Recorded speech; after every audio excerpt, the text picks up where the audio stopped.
Thank you very much, dear Madam Federal Chancellor, Mr. Telchik, ladies and gentlemen.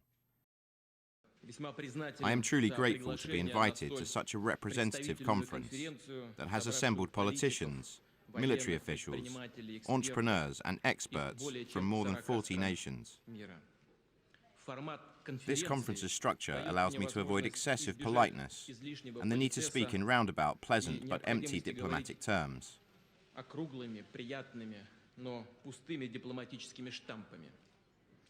This conference's format will allow me to say what I really think about international security problems.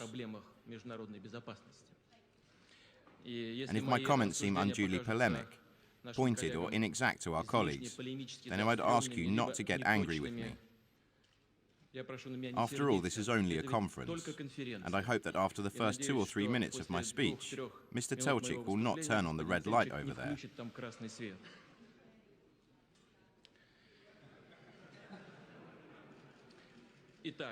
Therefore, it is well known that international security compromises much more than issues relating to military and political stability. It involves the stability of the global economy, overcoming poverty, economic security, and developing a dialogue between civilizations. This universal, indivisible character of security is expressed as the basic principle that security for one is security for all. As Franklin D. Roosevelt said, during the first few days that the Second World War was breaking out, when peace has been broken anywhere, the peace of all countries everywhere is in danger. These words remain topical today. Incidentally, the theme of our conference, Global Crises, Global Responsibility, exemplifies this. Only 2 decades ago, the world was ideologically and economically divided, and it was the huge strategic potential of 2 superpowers that ensured global security. This global standoff pushed the sharpest economic and social problems to the margins of the international communities and the world's agenda. And just like any war, the Cold War left us with live ammunition, figuratively speaking. I'm referring to ideological stereotypes, double standards, and other typical aspects of Cold War bloc thinking. The unipolar world that had been proposed after the Cold War did not take place either. The history of humanity certainly has gone through unipolar periods and seen aspirations to world supremacy, and what hasn't happened in world history. However, what is a unipolar world? However one might embellish this term, at the end of the day, it refers to one type of situation, namely one center of authority, one center of force, one center of decision-making. It is a world in which there is one master, one sovereign, and at the end of the day, this is pernicious not only for those within this system, but also for the sovereign itself, because it destroys itself from within. And this certainly has nothing in common with democracy, because, as you know, democracy is the power of the majority, in light of the interests and opinions of the minority. Incidentally, Russia, we, are constantly being taught about democracy, but for some reason those who teach us do not want to learn themselves. I consider that the unipolar model is not only unacceptable, but also impossible in today's world. And this is not only because if there was individual leadership in today's and precisely in today's world, then the military, political and economic resources would not suffice. What is even more important is that the model itself is flawed, because at its basis, there is and can be no moral foundations for modern civilization. Along with this, what is happening in today's world, and we just started to discuss this, is a tentative to introduce precisely this concept into international affairs, the concept of a unipolar world. And with which results? Unilateral and frequently illegitimate actions have not resolved any problems. Moreover, they have caused new human tragedies and created new centers of tension. Judge for yourselves. Wars as well as local and regional conflicts have not diminished. Mr. Telchik mentioned this very gently. And no less people perish in these conflicts. Even more are dying than before, significantly more, significantly more. Today we are witnessing an almost uncontained hyper-use of force, military force, in international relations. Force that is plunging the world into an abyss of permanent conflicts. As a result, we do not have sufficient strength to find a comprehensive solution to any one of these conflicts. Finding a political settlement also becomes impossible. We are seeing a greater and greater disdain for the basic principles of international law, and independent legal norms are, as a matter of fact, coming increasingly closer to one state's legal system. One state, and of course, first and foremost, the United States, has overstepped its national borders in every way. This is visible in the economic, political, cultural, and educational policies it imposes on other nations. Well, who likes this? Who is happy about this? In international relations, we increasingly see the desire to resolve a given question according to so-called issues of political expediency based on the current political climate. And of course, this is extremely dangerous. It results in the fact that no one feels safe. I want to emphasize this. No one feels safe, because no one can feel that international law is like a stone wall that will protect them. Of course, such a policy stimulates an arms race. The force's dominance inevitably encourages a number of countries to acquire weapons of mass destruction. Moreover, significantly new threats, though they were also known before, have appeared, and today threats such as terrorism have taken on a global character. I am convinced that we have reached that decisive moment when we must seriously think about the architecture of global security. And we must proceed by searching for a reasonable balance between the interests of all participants in international dialogue, especially since the international landscape is so varied and changes so quickly. Changes in the light of the dynamic development in a whole number of countries and regions. Madam Federal Chancellor already mentioned this. The combined GDP, measured in purchasing power parity of countries such as India and China, is already greater than that of the United States, and a similar calculation with the GDP of the BRIC countries. Brazil, Russia, India and China surpasses the cumulative GDP of the EU, and according to experts, this gap will only increase in the future. There is no reason to doubt that the economic potential of the new centers of global economic growth will inevitably be converted into political influence and will strengthen multipolarity. In connection with the role of multilateral diplomacy is significantly increasing. The need for principles such as openness, transparency, and predictability in politics is uncontested, and the use of force should be a really exceptional measure, comparable to using the death penalty in the judicial systems of certain states. However, today we are witnessing the opposite tendency, namely a situation in which countries that forbid the death penalty, even for murderers and other dangerous criminals, are airily participating in military operations that are difficult to consider legitimate. And as a matter of fact, these conflicts are killing people, hundreds and thousands of civilians. But at the same time, the question arises of whether we should be indifferent and aloof to various internal conflicts inside countries, to authoritarian regimes, to tyrants, and to the proliferation of weapons of mass destruction.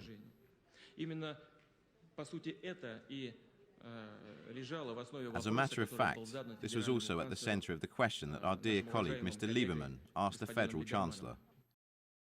If I correctly understood your question, then of course it is a serious one. Can we be indifferent observers in view of what is happening? I will try to answer your question as well.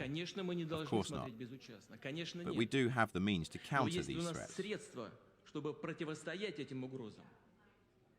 Certainly we do. It is sufficient to look at recent history. Did not our country have a peaceful transition to democracy? Indeed, we witnessed a peaceful transformation of the Soviet regime. A peaceful transformation. And what a regime! With what a number of weapons, including nuclear weapons. Why should we start bombing and shooting now at every available opportunity? Is it the case when without the threat of mutual destruction, we do not have enough political culture, respect for democratic values and for the law? I am convinced that the only mechanism that can make decisions about using military force as a last resort is the Charter of the United Nations. And in connection with this, either I did not understand what our colleague, the Italian Defense Minister, just said, or what he said was inexact. In any case, I understood that the use of force can only be legitimate when the decision is taken by NATO, the EU, or the UN. If he really does think so, then we have different points of view. Or I didn't hear correctly. The use of force can only be considered legitimate if the decision is sanctioned by the UN. And we do not need to substitute NATO or the EU for the UN. When the UN will truly unite the forces of the international community and can really react to events in various countries, when we will leave behind this disdain for international law, then the situation will be able to change. Otherwise, the situation will simply result in a dead end, and the number of serious mistakes will be multiplied. Along with this, it is necessary to make sure that international law have a universal character both in the conception and application of its norms. And one must not forget that democratic political actions necessarily go along with discussion and are laborious decision-making processes. Dear ladies and gentlemen, the potential danger of the destabilization of international relations is connected with obvious stagnation in the disarmament issue. Russia supports the renewal of dialogue on this important question. It is important to conserve the international legal framework relating to weapons destruction and therefore ensure continuity in the process of producing nuclear weapons. Together with the United States of America, we agreed to reduce our nuclear strategic missile capabilities to up to 1,700 to 2,000 nuclear warheads by the 31st of December 2012. Russia intends to strictly fulfill the obligations it has taken on. We hope that our partners will also act in a transparent way and will refrain from laying aside a couple of hundred superfluous nuclear warheads for a rainy day. And if today the new American Defense Minister declares that the United States will not hide these superfluous weapons in warehouse or, as one might say, under a pillow or under the blanket, then I suggest that we all rise and greet this declaration standing. It would be a very important declaration.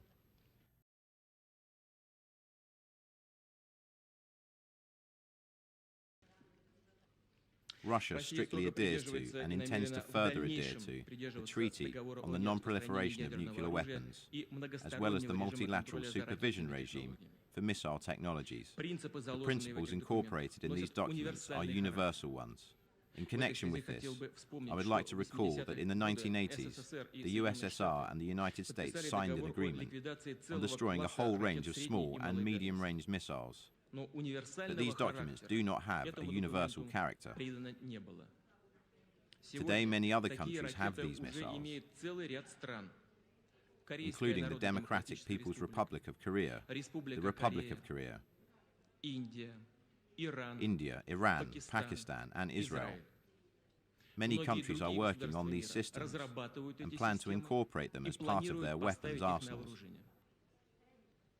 And only the United States and Russia bear the responsibility to not create such weapon systems. It is obvious that in these conditions, we must think about ensuring our own security. At the same time, it is impossible to sanction the appearance of new destabilizing high-tech weapons. Needless to say, it refers to measures to prevent a new area of confrontation, especially in outer space. Star Wars is no longer a fantasy, it is a reality. In the middle of the 1980s, our American partners were already able to intercept their own satellites. In Russia's opinion, the militarization of outer space could only have unpredictable consequences for the international community and provoke nothing less than the beginning of a nuclear era. And we have come forward more than once with initiatives designed to prevent the use of weapons in outer space. Today I would like to tell you that we have prepared a project for an agreement on the prevention of deploying weapons in outer space. And in the near future, it will be sent to our partners as an official proposal. Let's work on this together. Plans to expand certain elements of the anti-missile defense system to Europe cannot help but disturb us. Who needs the next step of what would be, in this case, an inevitable arms race? I deeply doubt that Europeans themselves do. Missile weapons with a range of about 5,000 to 8,000 kilometers that really pose a threat to Europe do not exist in any of the so-called problem countries. And in the near future and prospects, this will not happen and is not even foreseeable. And any hypothetical launch of, for example, a North Korean rocket to American territory through Western Europe obviously contradicts the laws of ballistics. As we say in Russia, it would be like using the right hand to reach the left ear. And in Germany, I cannot help but mention the pitiable condition of the Treaty on Conventional Armed Forces in Europe. The adapted Treaty on Conventional Armed Forces in Europe was signed in 1999. It took into account a new geopolitical reality, namely the elimination of the Warsaw Bloc. 7 years have passed, and only 4 states have ratified this document, including the Russian Federation. NATO countries openly declared that they will not ratify this treaty, including the provisions on flank restrictions, on deploying a certain number of armed forces in the flank zones until Russia removed its military bases from Georgia and Moldova. Our army is leaving Georgia, even according to an accelerated schedule. We resolved the problems we had with our Georgian colleagues, as everybody knows. There are still 1,500 servicemen in Moldova that are carrying out peacekeeping operations and protecting warehouses with ammunition left over from Soviet times. We constantly discuss this issue with Mr. Solana, and he knows our position. We are ready to further work in this direction. But what is happening at the same time? Simultaneously, the so-called flexible frontline American bases, with up to 5,000 men in each. It turns out that NATO has put its frontline forces on our borders. And we continue to strictly fulfill the treaty obligations and do not react to these actions at all. I think it is obvious that NATO expansion does not have any relation with the modernization of the alliance itself or with the ensuring security in Europe. On the contrary, it represents a serious provocation that reduces the level of mutual trust. And we have the right to ask, against whom is this expansion intended? And what happened to the assurances our Western partners made after the dissolution of the Warsaw Pact? Where are those declarations today? No one even remembers them, but I will allow myself to remind this audience what was said. I would like to quote the speech of NATO General Secretary, Mr. Warner, in Brussels on the 17th of May 1990. He said at that time that the fact that we are ready not to place a NATO army outside of German territory gives the Soviet Union a firm security guarantee. Where are these guarantees? The stones and concrete blocks of the Berlin Wall have long been distributed as souvenirs. But we should not forget that the fall of the Berlin Wall was possible thanks to a historic change, one that was also made by our people, the people of Russia, a choice in favor of democracy, freedom, openness, and a sincere partnership with all the members of the big European family. And now they are trying to impose new dividing lines and walls on us. These walls may be virtual, but they are nevertheless dividing, ones that cut through our continent.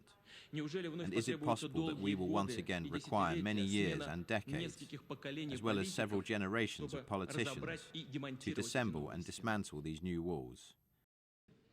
Dear ladies and gentlemen, we are unequivocally in favor of strengthening the regime of non-proliferation. The present international legal principles allow us to develop technologies to manufacture nuclear fuel for peaceful purposes. And many countries, with all good reasons, want to create their own nuclear energy as a basis for their energy independence. But we also understand that these technologies can be quickly transformed into nuclear weapons. This creates serious international tensions. The situation surrounding the Iranian nuclear program acts as a clear example, and if the international community does not find a reasonable solution for resolving these conflicts of interest, the world will continue to suffer similar, destabilizing crises, because there are more threshold countries than simply Iran. We both know this. We are going to constantly fight against the threat of the proliferation of weapons of mass destruction. Last year, Russia put forward the initiative to establish international centers for the enrichment of uranium. We are open to the possibility that such centers not only be created in Russia, but also in other countries where there is a legitimate basis for using civil nuclear energy.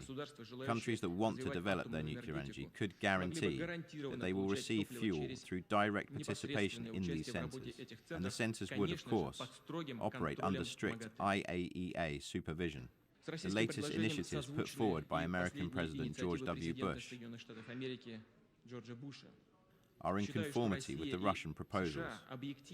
I consider that Russia and the USA are objectively and equally interested in strengthening the regime of the non-proliferation of weapons of mass destruction and their deployment. It is precisely our countries, with leading nuclear and missile capabilities, that must act as leaders in developing new, stricter non-proliferation measures. Russia is ready for such work. We are engaged in consultations with our American friends. In general, we should talk about establishing a world system of political incentives and economic stimuli, whereby it would not be in the state's interest to establish their own capabilities in the nuclear fuel cycle, but they would still have the opportunity to develop nuclear energy and strengthen their energy capabilities. In connection with this, I shall talk about international energy cooperation in more detail. Madam Federal Chancellor also spoke about this briefly. She touched on this theme. In the energy sector, Russia intends to create uniform market principles and transparent conditions for all.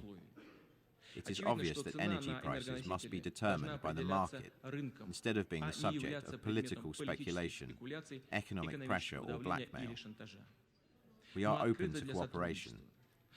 Foreign companies participate in all our major energy projects. According to different estimates, up to 26% of the oil extraction in Russia, and please think about this figure, up to 26% of the oil extraction in Russia is done by foreign capital. Try to find me a similar example where Russian businesses participate extensively in the key economic sectors in Western countries. Such examples do not exist. There are no such examples. I would also recall the parity of foreign investments in Russia and those Russia makes abroad. The parity is about 15 to 1. And here you have an obvious example of the openness and stability of the Russian economy. Economic security is the sector in which all must adhere to uniform principles. We are ready to compete fairly. For that reason, more and more opportunities are appearing in the Russian economy. Experts and our Western partners are objectively evaluating these changes. As such, Russia's OECD sovereign credit rating improved, and Russia passed from the fourth to the third group. And today in Munich, I would like to use this occasion to thank our German colleagues for their help in the above decision. Furthermore, as you know, the process of Russia joining the WTO has reached its final stages. I would point out that during long, difficult talks we heard words about freedom of speech, free trade, and equal possibilities more than once, but for some reason, exclusively in reference to the Russian market. And there is still one more important theme that directly affects global security. Today, many talk about the struggle against poverty. What is actually happening in this sphere? On the one hand, financial resources are allocated for programs to help the world's poorest countries, and at times substantial financial resources. But to be honest, and many here also know this, linked with the development of that same donor country's companies. And on the other hand, developed countries simultaneously keep their agricultural subsidies, and limit some countries' access to high-tech products. And let's say things as they are. One hand distributes charitable help, and the other hand not only preserves economic backwardness, but also reaps the profits thereof. The increasing social tension in depressed regions inevitably results in the growth of radicalism, extremism, feeds terrorism and local conflicts. And if all this happens in, shall we say, a region such as the Middle East, where there is increasingly the sense that the world at large is unfair, then there is the risk of global destabilization. It is obvious that the world's leading countries should see this threat, and that they should therefore build a more democratic, fairer system of global economic relations, a system that would give everyone the chance and the possibility to develop. Dear ladies and gentlemen, speaking at the Conference on Security Policy, it is impossible not to mention the activities of the Organization for Security and Cooperation in Europe, the OSCE. As is well known, this organization was created to examine all, I shall emphasize this, all aspects of security, military, political, economic, humanitarian, and especially the relations between these spheres. What do we see happening today? We see that this balance is clearly destroyed. People are trying to transform the OSCE into a vulgar instrument designed to promote the foreign policy interests of one or of a group of countries. And this task is also being accomplished by the OSCE's bureaucratic apparatus, which is absolutely not connected with the state founders in any way. Decision-making procedures and the involvement of so-called non-governmental organizations are tailored for this task. These organizations are formally independent, but they are purposefully financed and therefore under control. According to the founding documents, in the humanitarian sphere, the OSCE is designed to assist country members in observing international human rights norms at their request. This is an important task. We support this. But this does not mean interfering in the internal affairs of other countries, and especially not imposing a regime that determines how these states should live and develop. It is obvious that such interference does not promote the development of democratic states at all. On the contrary, it makes them dependent and, as a consequence, politically and economically unstable. We expect that the OSCE be guided by its primary task and build relations with sovereign states based on respect, trust, and transparency. Dear ladies and gentlemen, in conclusion, I would like to note the following. We very often, and personally I very often, hear appeals by our partners, including our European partners, to the effect that Russia should play an increasingly active role in world affairs. In connection with this, I would allow myself to make one small remark. It is hardly necessary to incite us to do so. Russia is a country with a history that spans more than 1,000 years and has practically always used the privilege to carry out an independent foreign policy. We are not going to change this tradition today. At the same time, we are well aware of how the world has changed. We have a realistic sense of our own opportunities and potential. And of course, we would like to interact with responsible and independent partners with